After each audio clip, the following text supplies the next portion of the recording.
When it came to the Titan series, Nvidia was never known for its restraint, but in 2017 they really outdid themselves.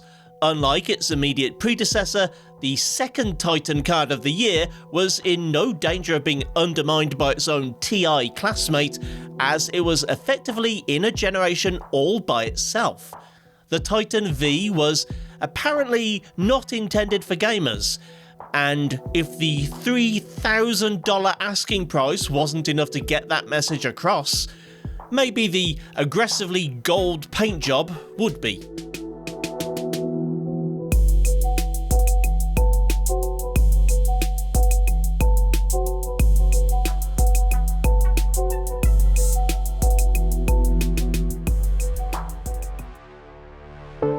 Four videos deep into remembering the Titans, and I'm reminded of just how batshit this series of GPUs really was.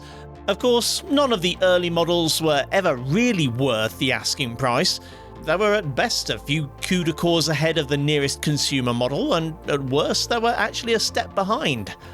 They were status symbols marketed at wealthy gamers, except no, they weren't.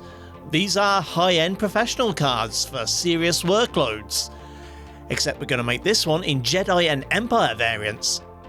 The Titan V embodies this sense of eccentricity and decadence possibly better than any other Titan before it.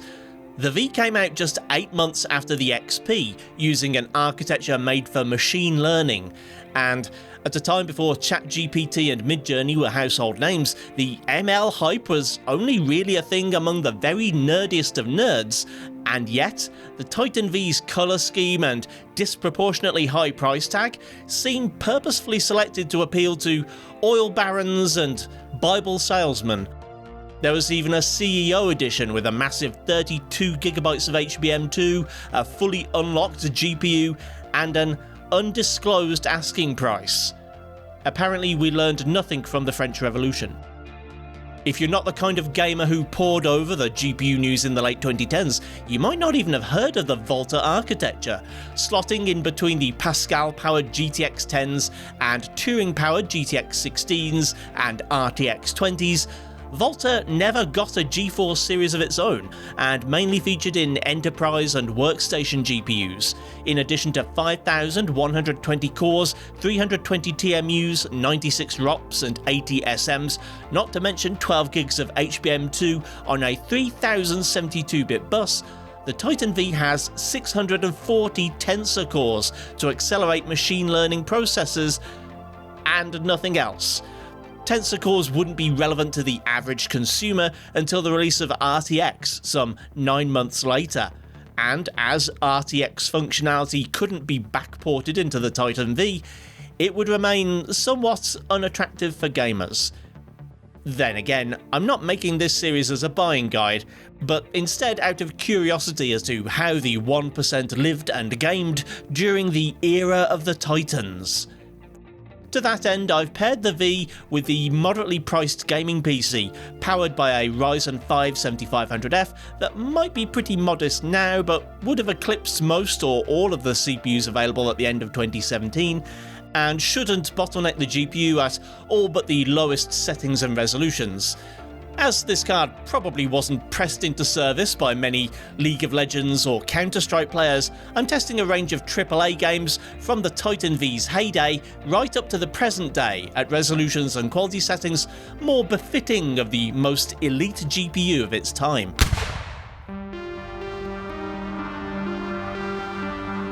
Given that the V was Nvidia's second Titan of 2017, it seems appropriate to revisit some of the same titles I covered in the Titan XP review and see how they compared. Assassin's Creed Origins was a real beast of a game at the time, demanding on both the CPU and GPU in a way that Ubisoft games would go on to become known for, and despite clearly being intended for 4K gaming, don't at me, the Titan XP needed to drop settings in order to hit a 60 FPS average. In fact, the same is true of the Titan V. At Ultra, the average is 54, just the same as the previous model, and once again the Volta card requires dropping to the high preset in order to hit the 60 mark. At 1440p, it's possible to max out the quality settings and see a 78 FPS average, with minimums just creeping below the 60 mark, but it should be pointed out that this is actually slower than the Pascal card. If you'd spent $3,000 upgrading from an XP just to play this year's Assassin's Creed, you would rightly have been pretty pissed off.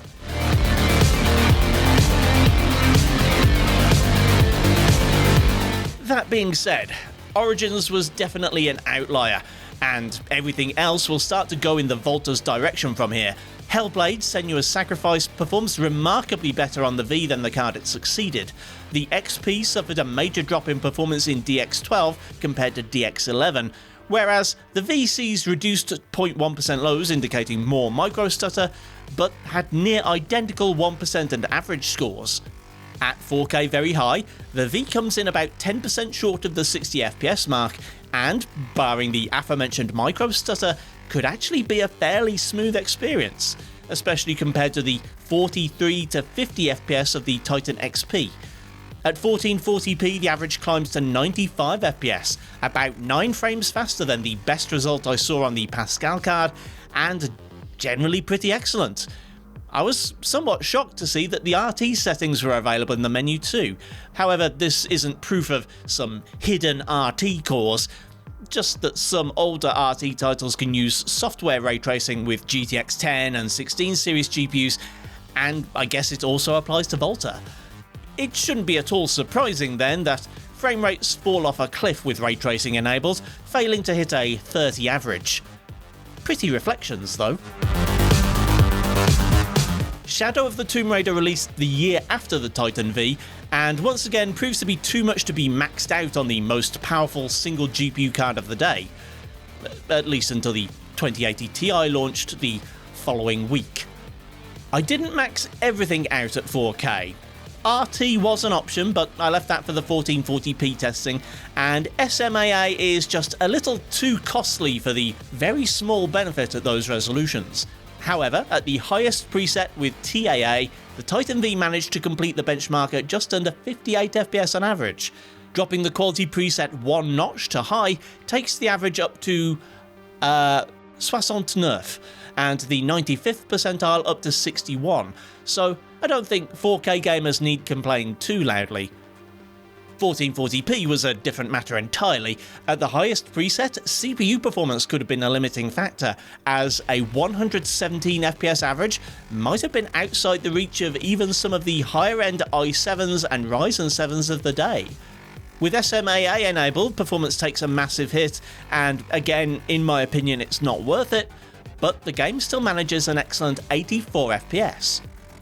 Ray tracing works and is actually quite performant, which shouldn't be surprising as it's only used for shadows, and not every shadow at that.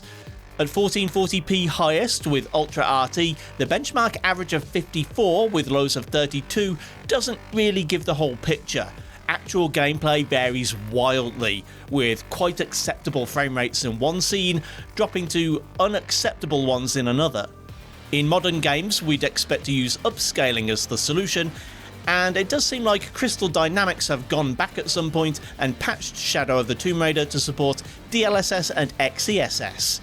The former is, of course, not available to us, but the software version of XeSS is.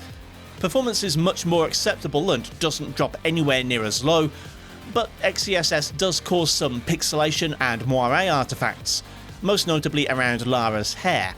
But hey, you don't play Tomb Raider games just to stare at Lara Croft, right?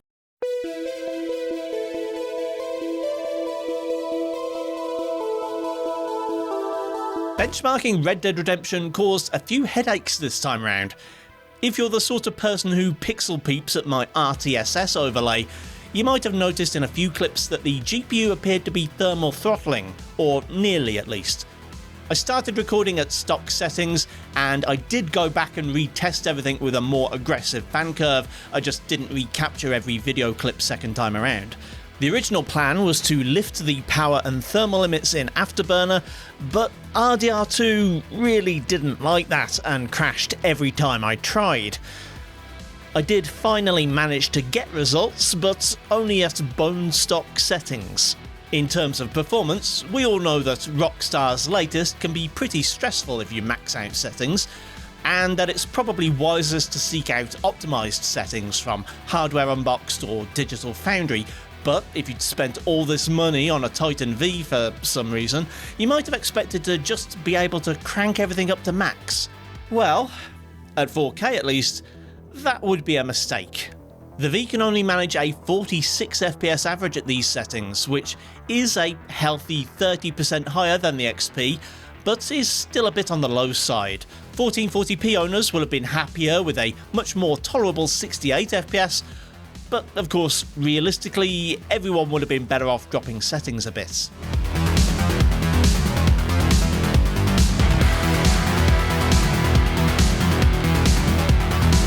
Coming into 2020, the paradigms are starting to shift. Cyberpunk 2077 simultaneously raised the bar for both visual fidelity and the performance needed to obtain it, while lowering standards for bugs and lack of polish. Admittedly, the game has seen a bunch of performance-altering patches since its release, so I have no way of telling what the original experience would have been like for Titan V owners. But now, in 2024, I can tell you that even at 1440p, you need to drop settings a little. RT isn't an option anymore. I believe at one point it was possible to use software RT on non-RTX cards, but it seems to have been patched out at some point. Nevertheless, at 1440 Ultra with FSR disabled, the game runs at 55 FPS, just short of the 60 achieved by the RTX 2080 Ti. I can't fully express how much better the V is than the XP, however, as I didn't test the Pascal card at these same settings. However, I did drop the Volta GPU to 1080 high. The XP had scored 67 FPS at those settings, whereas the V almost hits 110. The Ryzen 7500F CPU doesn't become a bottleneck until around 130 to 140 FPS.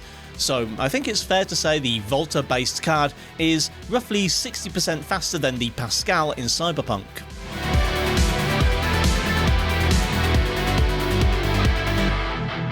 Forza Horizon 5 bucked the trend somewhat when it came to the ever-increasing demand on CPU and GPU performance, but at higher settings it can still be pretty heavy on your PC. I ran two benchmark passes, one at 1440 Ultra to compare to the Titan XP, and another at 1440 Extreme to compare with the RTX 2080 Ti. The former came in at around the 78 FPS mark, only about 11% faster than its Pascal-based predecessor, and still capable of maintaining a 60+ experience pretty much 100% of the time. Turning up to Extreme doesn't hurt the average too much, dropping by only 10%, and 1% lows are still close to the 60 mark.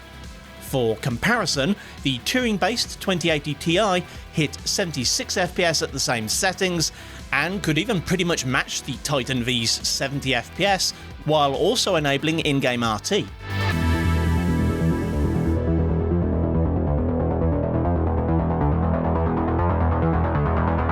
When Marvel's Spider-Man hit the PC, it was in the form of the remastered version. This PS5 port is still based on the original PS4 code, however, so without ray tracing enabled, it can still be remarkably lightweight on GPUs. This is one more recent title I found that the V could actually run at 4K with the maximum quality preset, maintaining a 63 FPS average with lows of 44. Which is probably at least in part down to the CPU, as the lowest drops always occur in the most populated parts of the city. At 1440p, those lows still drop below 60, but not by much, and the average is a whopping 100 FPS. For comparison, that's about 4 frames higher than the Intel Arc A770 scored last year, and only about 17% below an RTX 3070. Compared to the preceding Titan, however, it's an impressive uplift. The XP only managed 80 FPS at 1440p and 50 at 4K.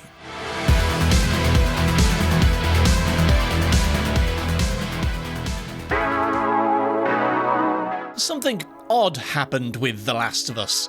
Not, I hasten to add, with the average frame rate. For both 1440 Ultra and 1080 High, I saw numbers that were about what I would have expected, considering what the Titan XP and RTX 2080 Ti scored at equivalent settings. No, the problem was this. I noticed it the first time I did a slow pan around Joel. The frame time graph went seismic as what had been smooth gameplay turned into a high-speed slideshow. It's happened on more than one occasion, even after a reboot. I can't adequately explain why, but it clearly isn't down to a shortage of memory. The Titan XP has 12GB too, and handled the same settings far more smoothly than this. If it weren't for this one pretty glaring issue, this would have been a very acceptable experience, close to what one would expect from the 2080 Ti. Again, when testing Ratchet & Clank, I wanted to see how it compared to its predecessor, the XP. That GPU could handle the fairly demanding game at 1440p by dropping to medium, which then gave an excellent 80 FPS average with lows of 60. At those same settings, the V hits almost 100 FPS, over 20% up from its predecessor. I've yet to test the RTX Titan, so its stand-in, the 2080 Ti, was used for comparison at the very high preset. The V actually compared favourably to the Turing card, and scores pretty much exactly the same results, though of course it doesn't have the option of enabling DLSS or ray tracing.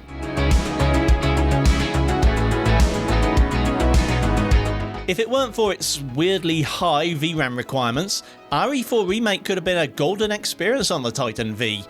Pun definitely intended. The max preset gives a red memory warning, and in this game even amber warnings can sometimes cause a crash to desktop, so I don't encourage anyone to take the chance. At 1440p that means dropping the texture setting to 4GB, but beyond that one small sacrifice, this is a pretty premium experience all round. The average FPS in my test area was 84, and lows hit 69.2, over 40% better than the already respectable near 60 FPS of the XP.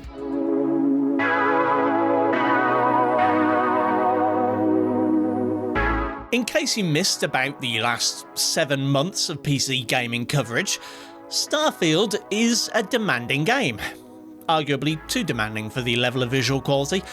I don't think it's as ugly as some people say it is, but even a charitable description would be that it's like Fallout 4 with a really good visual overhaul mod. If you've ever played modded Fallout, you'll know what that implies for performance. The best GPU I've ever tested, the RX 6900 XT, can just about break past 60 FPS at 1440 Ultra. And the Titan V is unfortunately no 6900 XT. The average at those same settings is 34 FPS, which isn't 100% unplayable, but I imagine you'd want to use some upscaling. Well, actually, that might not even be enough either, as at 1440 high, using 75% FSR upscaling to match my Titan XP test, it only managed 43 FPS. A 24% improvement over the previous generation, sure, but still in need of a lot more tweaks before it can be relied on for 60 FPS.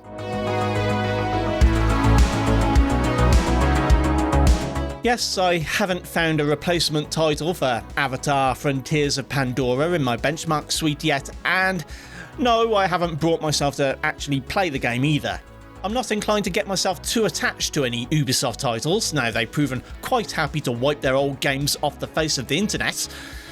I know it's something of a cloud over the entire modern games industry, but that doesn't make it any more pleasant when it actually happens.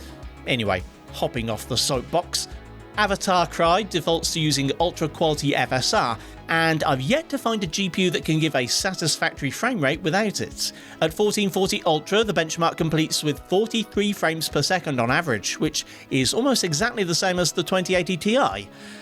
Except the 2080 Ti is tracing rays at those settings, while the Titan V presumably is not. I found that hitting a 60 average required dropping FSR to quality, and the quality preset to high.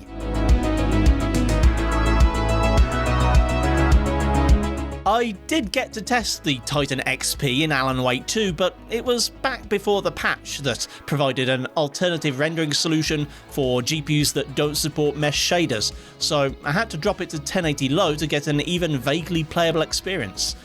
The Titan V only supports DirectX feature level 12.1, so I guess it doesn't support mesh shaders either, but thankfully the game has now been patched to resolve this, and I was able to play at some surprisingly high settings. At 1440p with the Ultra preset, which on a non-RT system is as high as the quality settings will go, the average was a quite palatable 37 FPS, with lows still above 30. Dropping to 1080 low gets close to 60 FPS, but disappointingly falls a little short of the mark.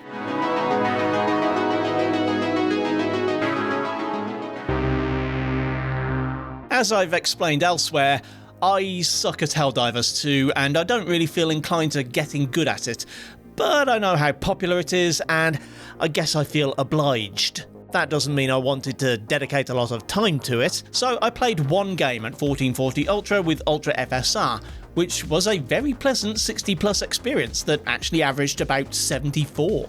And I'm sure you could get way higher than that with some more tweaks.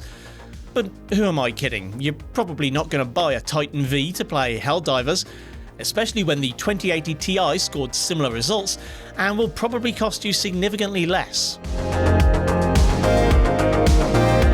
Finally, the latest game in my test suite, Horizon Forbidden West, is a cross-gen title that looks and plays very well on the PC hardware I've tried so far, though I believe some of the Burning Shores expansion is a lot more demanding. In my test, it was possible to surpass the platonic ideal 50 FPS mark at 1440 very high, and NTSC nerds can get to 60 either by dropping quality or adding a little upscaling. That being said, those tougher areas might require a heavier hand when it comes to optimizing your settings. I went into this video with two preconceptions. Firstly, I really didn't expect much from the Titan V. From what I remember from the time it launched, the consensus was that it wasn't dramatically better for gaming than the XP. However, the V actually exceeded my expectations. In a lot of instances, performance is closer to the top-end Turing cards than Pascal, and while that shouldn't surprise me, it does, mainly because of that first preconception. The other one was that, even if there was a benefit to the V over the XP, it couldn't possibly justify the initial price premium. Don't forget, this was a $3,000 graphics card, 2.5 times more expensive than its predecessor from just 8 months earlier, and with the same amount of VRAM. Even factoring the fancy HBM and the tensor cores, this would have had to have been 50% more performant across the board to truly be worthwhile for gamers.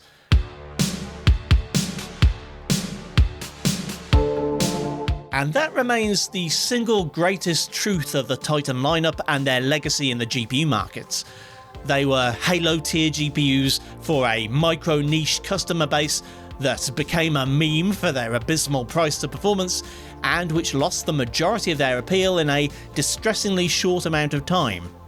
However surprisingly good it remains in 2024, the truth is that the V is no better than a 2080 Ti. If a Titan V fell off a lorry or came free in a box of Cheerios, then it's absolutely a worthy card in 2024, but that aside, I can only see this being attractive as a shelf decoration or to go in your all-gold themed build. We're approaching the end of the Remembering the Titans series now. Alas, the Titan Z I bought and fully intended to review in a fake American accent turned out to be faulty and had to go back, and while I'm keeping an eye open for another sample, I'm not too hopeful at this point. The Titan RTX is the logical conclusion to the series as the last card to bear the Titan name. However, I have another expensive project in the works before I get to that.